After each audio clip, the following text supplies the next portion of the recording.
Yeah. So good afternoon. I wish to thank Dr. Manisha ma'am and AIOS Scientific Committee for giving me an opportunity to speak my points of view on OCT in diabetic macular edema. So we have basic interpretations and we have advanced interpretations. We all know that how to read a OCT. There are various layers. This is the scan of a standard SD OCT by Zeiss. We all know the layers. So the question comes, when do I order an OCT? So once you order it, once you see visible macular edema, once you see presence of hard exudates at the macula, like you see these hard exudates whenever you examine an eye. So you order a OCT and you see how much is the edema, where are the hard exudates, and what is the configuration. Also, when your best corrected visual acuity is not coinciding with cataract density, that means the cataract is not equal to visual acuity decline, and there is a dull foveal reflex, that is the time you would order a OCT. Like in this particular patient, you just see a few hard exudates away from the fovea.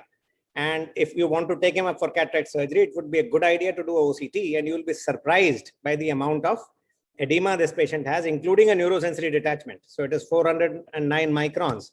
So that is bad news if you take him up for cataract surgery without taking care of the macular edema. Dull foveal reflex, as we have already discussed, even in the post-op patients, you can do that to assess treatment response, to document treatment failure, and to plan vitreoretinal surgery.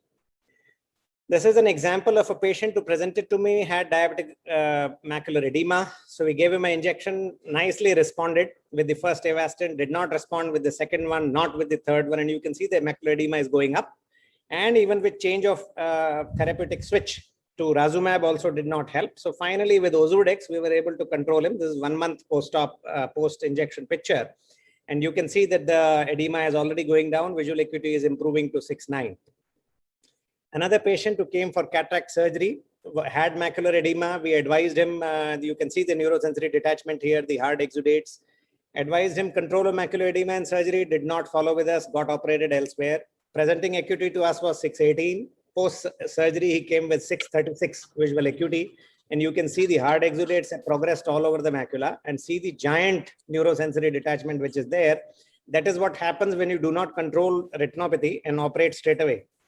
So we gave her multiple anti-VEGFs, worked partially. Then we finally gave her Ozurdex and we were able to dry the macula. But by that time, the foveal thickness has reduced to 124 and vision could not be improved beyond 6.9 parts. But the patient was much more satisfied. Again, a 70-year-old male, cataract both the eyes, said, I want to get operated. So I was seeing some suspicious areas in the left eye, did an angiography, found a NVE, and the protocol changed completely. In the right eye also, the foveal reflex was not very crisp. So when we did a OCT, we found a vitreomacular traction. And this eye went for a combined surgery. And this eye went for this other eye also had a broad attachment at the macula, at the fovea, but there was not much disturbance of the contour. So we just decided to do PRP and 1 month later take him up. This was a patient who came for cataract surgery actually, but had a proliferative vitreoretinopathy, PDR. And when we did the OCT, this is where the OCT really helps you when you're not really sure what is happening at the macula. So you can see the taut posterior hyaloid phase and the vitreomacular traction. And you can see this is going towards formation of a hole. The thickness is already a lot. So this patient was not for cataract surgery. This patient was rather for vitreoretinal surgery, which he subsequently underwent. This is post-surgery. This is under oil. So you can just see under gas. So you can just see a reflex and you can see that all that retina which was pulled up has all settled down post-operatively.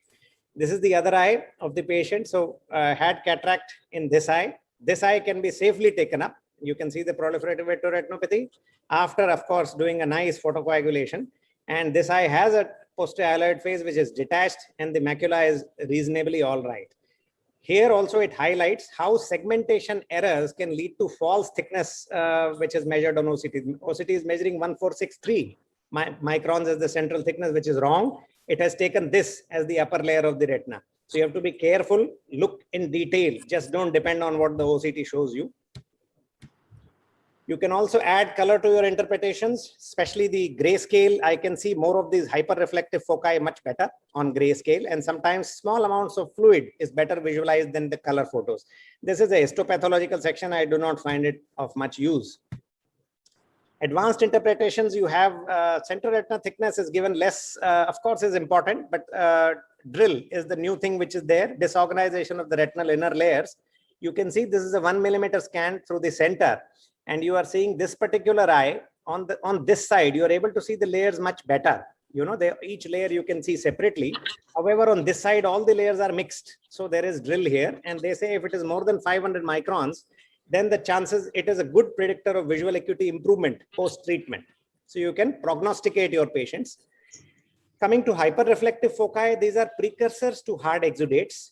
These are activated lymphocytes, that is what some of them say. They usually progress from the inner layers to the outer layers. And when they settle down on the outer layers, they usually cause disruption of the ISOS layer integrity, and also the external emitting membrane gets disrupted. And when they coalesce together, they form hard exudates, which you see here. You know, so these are the HRF. So HRF coalesce together, form hard exudates. Also, the presence of hyperreflective foci in the outer retina is closely associated with the disturbed ALM ISOS line. You can just see this with the example. This patient was under my treatment. This is the picture 3 years back. You can see the absolutely intact ISOS layer with macular edema and hyperreflective foci, which are more towards the inner layers. However, 3 years later, he has had multiple anti-VEGFs and Ozurdex injections. You can see that these hyperreflective foci have coalesced together. So these are the hard exudates. And you can see even drill here. And you can see that these hyperreflective foci have migrated from the inner layers to the outer layers, which is again a poor prognostic sign. This was an interesting article, effect of initial management of versus anti-VEGF versus laser versus observation. And it said that if you have better than 6/9 vision, even with macula involved edema, which is moderate in this thing, you can follow up the patient rather than, straight away going for treatment. So don't treat the OCT, treat the patient. Thank you very much for your patient hearing.